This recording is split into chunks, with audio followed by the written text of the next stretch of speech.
Battle Dress by Amy Efaw, Chapter 3. Monday, June 28th, 11:13 a.m.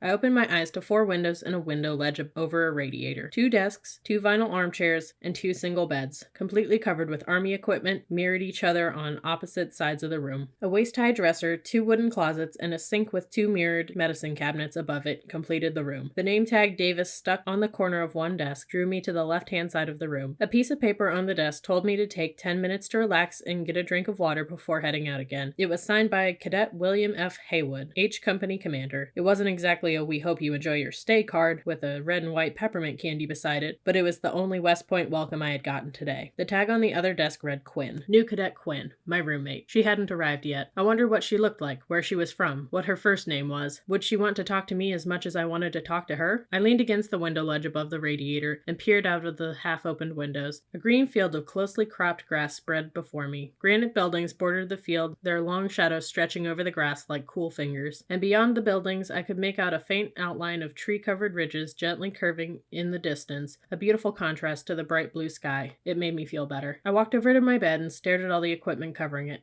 Orange pegs, folded canvas, a scratchy dark green wool blanket, green pouches, and straps of all shapes and sizes. My mouth was parched. I walked over to the sink and slurped out of the faucet just like I used to do in the bathroom at home in the middle of the night. My watch said that I'd been there 9 minutes. I couldn't wait any longer for my roommate to show up. I just knew that somebody was watching my door, hoping that I'd stay a second longer than 10 minutes so he'd have an excuse to throw a temper tantrum. I took a deep breath, grabbed the doorknob, and slithered along the wall to the stairwell. The stairwell emptied out into the sally port containing the cadet in the red sash. He greeted me with a scowl and said with disgust, "Pretty weak salute, new cadet. Your next station is drill." Then he had me join a row of about 10 new cadets standing in north area. A black cadet faced us. "The position of attention," he announced as if he were introducing the president. "Keep your head straight, roll your shoulders back, arms to your side, elbows in, hands loosely cupped." I squinted, trying to protect my eyes from his white shirt and hat, which reflected the blinding sun pounding down on us. Heels together, feet at 45 degrees. Now assume the position. We rearranged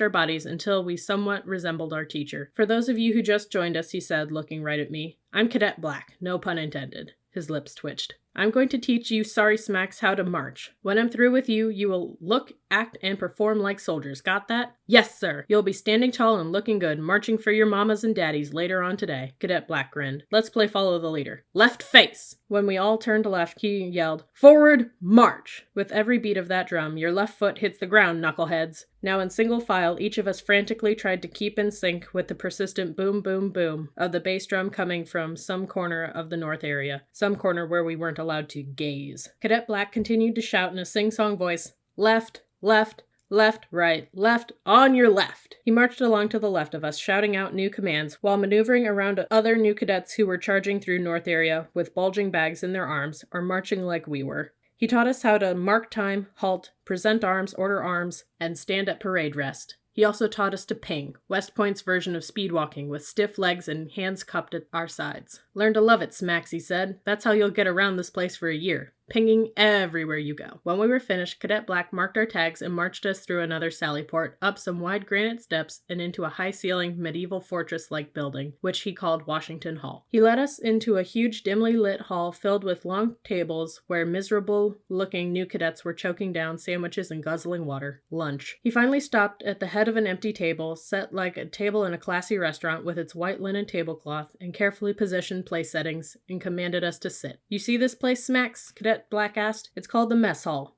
The place where you'll get to come 3 times a day to watch the upperclassmen eat." He gestured to the plates before us, laid bottoms up, and ordered, "Flip your plates over and pass the food around." He leaned forward and looked at each of us around the table. "You will all drain at least 2 glasses of water before leaving here. Do I make myself absolutely clear?" "Yes, sir." "Good. Eat up, Smacks, and take a good gaze around this place. Eat and gaze." A smile crept over his face. "This will be the last time you will get to do much of either for a long, long time." I looked around. I had never eaten in a castle before. Never even been in one, except those I'd imagined while reading Shakespeare in English class. That's exactly what this place looked like. A huge cavernous castle, complete with exquisite murals and stained glass windows, gargoyles and statues, flags and banners, stone pillars and balconies, a ceiling at least 2 stories high, and heavy wooden double doors. Mess hall. That's what Cadet Black had said this place was called, the mess hall. The name just didn't fit. Now if he had walked into my house and said, "This place is called the mess hall," I would have understood. Anybody would. But this incredible place? I passed the wheat bread and a heaping plate of ham to the new cadet next to me, not bothering to drop any on my plate. My stomach was already full of jumpy intestines. I sipped water and watched my lunch companions eat in silence. I wonder if any of their mothers had taught them how to chew with their mouths closed. I smiled to myself. Mine hadn't. After lunch, Cadet Black marked our tags and sent each of us on a mad shopping spree with 2 dark green cloth bags, which sort of looked like Santa sacks minus the toys. We entered building after building, and we were funneled into line after line, where my bags grew heavy with sheets and towels, uniforms and boots, brown and white undershirts, socks, razors, bars of Dial soap, and Johnson's baby shampoo. I hauled my bag back to my room and dumped them just inside the doorway, shutting the door with relief. My roommate still hadn't arrived, but I didn't have time to think about it.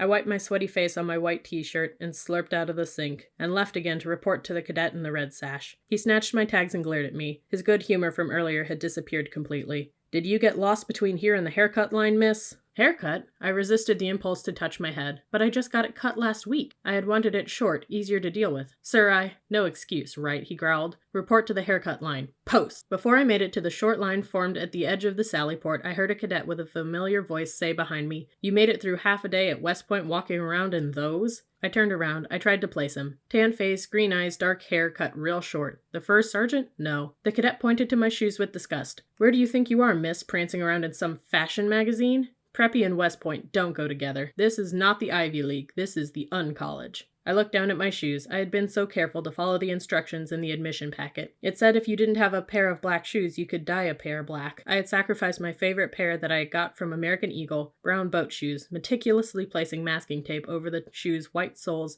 to keep the dye from turning them black too. They looked practically brand new. What did I do wrong? I'm not having one of my smacks be the biggest joke on our day. One of his smacks. My eyes jerked from his face to his name tag, Daly. The hairs on my arms stood at attention. "Remember me, Davis?" He leaned closer, peering into my face. "I remember you," he sneered.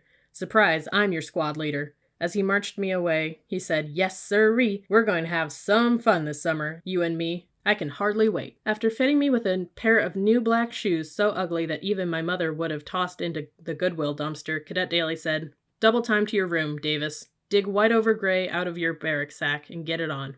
I must have had a clueless look on my face because he shook his head and said very slowly and deliberately, like he was talking to someone who was speaking English for the first time, "White over gray. That would be a uniform. This uniform." He pointed to each piece of his uniform. "White shirt, gray trow. Get it? White over gray." He tugged on the pieces of gray fabric stuck on each of his shoulders. "Epaulettes. Yours are plain gray. No gold stripes or upper-class brass for you," he added, pointing to his shiny gray crests.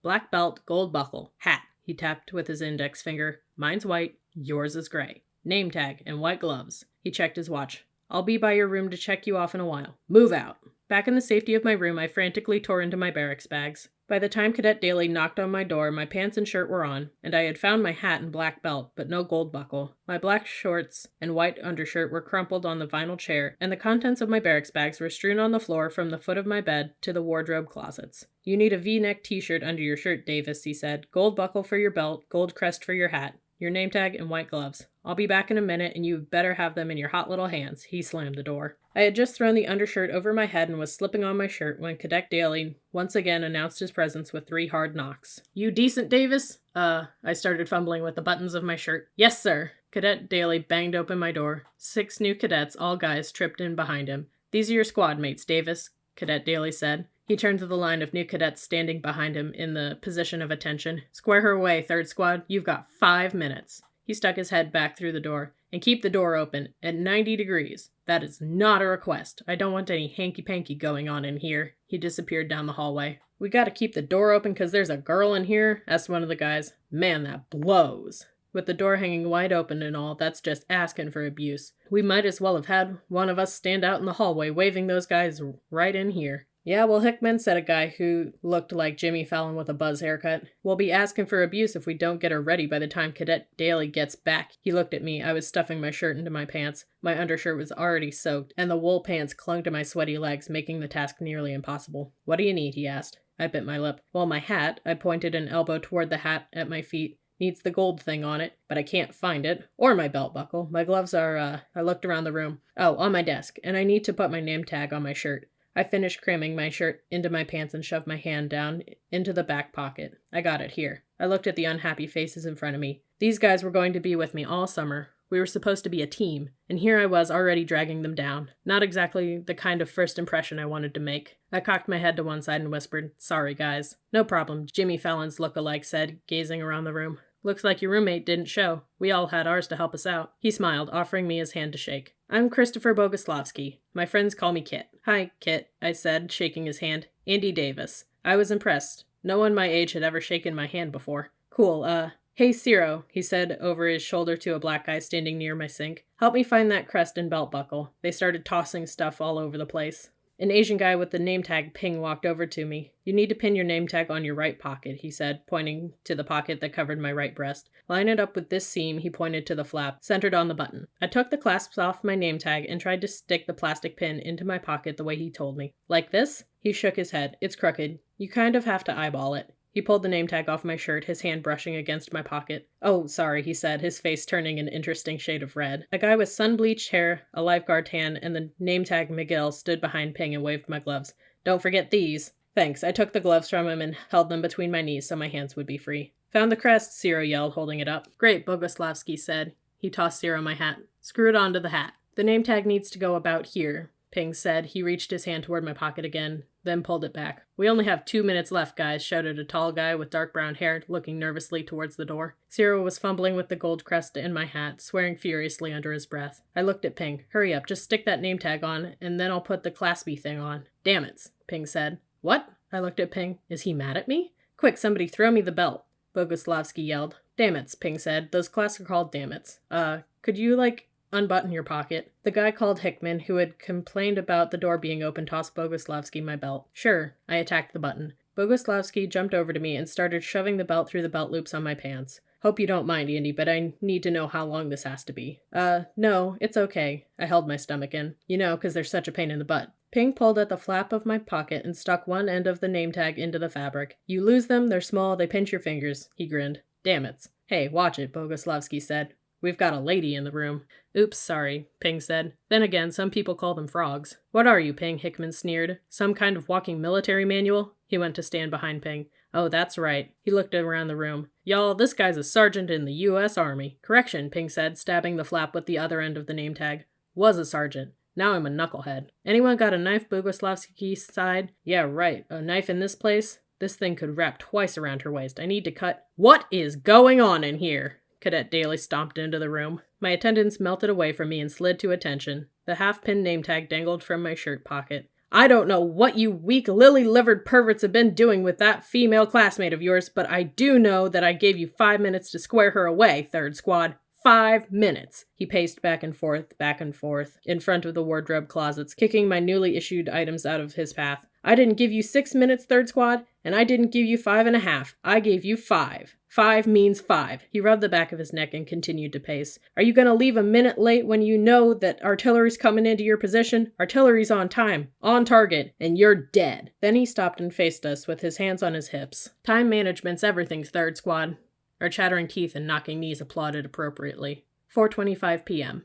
10 minutes later, we were standing at attention in North Area among a mass of other new cadets. Nothing shaded us from the blazing sun that beat down on our dripping heads. Cadet Daly had told us that we new cadets weren't wearing our hats to the oath ceremony. We were too incompetent to march and wear hats on our heads, he had said. I blinked over and over to keep the sweat out of my eyes. Cadet Daly's face suddenly appeared an inch from mine. "Davis, you need a haircut. Big time." He looked around my left shoulder, then my right. "You look like a powder puff. Come on." He nudged me out of line. "We have 15 minutes till first call." He led me across North Area, dodging pinging beanheads and bellowing cadets. "You're not going to be my problem child, are you, Davis?" He paused. "You show up in some kind of preppy boat shoes, I have to get you shoes. You show up with a poofy hairdo, and I have to take you to get your hair cut. You blab your whole life story to another female waiting to see the cadet in the red sash. You just let every guy in your squad put his hands all over you." He looked at me. "You have no clue what this place is about, do you, Davis?" I looked at him out of the corner of my eye. "No, sir." We walked down some stairs into an underground tunnel. "It's about killing people," he said, his voice echoing in the tunnel. We walked through a door and into a room with 3 barber chairs. A Hispanic woman stood with a female cadet. The first first upper-class female cadet I had seen all day. The cadet was taller than I and had short blonde hair. Her lips twisted into a sort of grimace when she saw me and turned to the woman beside her and she said, "Looks like you've got yourself another victim, Maria." Cadet Daly nodded at the female cadet, then looked at Maria. "Do you have time before the parade?" "No problem," Maria said, selecting a comb from her pocket and motioning me into a chair. "Should only take me 5 minutes." 5 minutes? Maria must have seen my eyes because she spun me away from the mirror before grabbing big chunks of my hair and chopping them off. I watched my $65 haircut, less than a week old, flutter to the floor. When she finished, she turned me around so I could see the result. I'm not normally the kind of person who will throw a fit if her hair doesn't turn out exactly how she wants it, but when I saw the straight, flat hair cropped close to my head, where my short, bouncy bob had been, I could feel my throat tighten and tears form in the corners of my eyes. "You don't want to be too cute here, miss," the female cadet said to my reflection. She looked almost triumphant, like Cinderella's stepsisters must have looked after ripping her pretty dress to rags before the ball.